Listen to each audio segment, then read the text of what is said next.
Buongiorno a tutti, oggi guardiamo le operazioni da effettuare per il montaggio dello scarificatore di Eurosystems modello SC42. Come potete vedere abbiamo tirato fuori lo scarificatore dall'imballo. Il manico ha i fili già collegati al corpo macchina e va solo montato.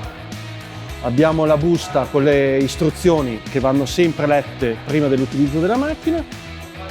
Nella busta con il manuale di istruzioni c'è anche la viteria necessaria per finire il montaggio. In quella scatola vedete il cesto di raccolta dell'erba. Il montaggio del manubrio è molto semplice. Infiliamo la vite, il suo distanziale, il dado va messo nella sua posizione dentro la manopola e poi avvitiamo semplicemente. Non c'è bisogno di attrezzi ed è un'operazione veramente semplice e veloce. Diamo ora un'occhiata al cesto di raccolta da inserire posteriormente. Il telaio va infilato dentro la tela e poi fissato facendo passare il telaio nelle apposite clip.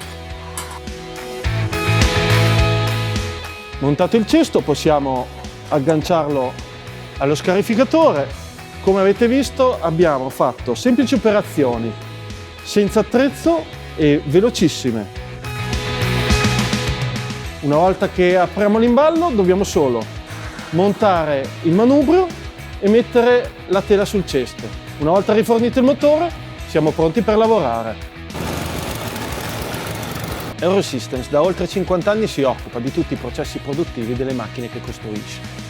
Dalla progettazione al montaggio del prodotto finito, passando per verniciatura e saldatura, non c'è aspetto del quale Eurosystems non si occupi direttamente. Parliamo quindi di prodotti made in Italy, nessun problema né di assistenza né di ricambi nel tempo.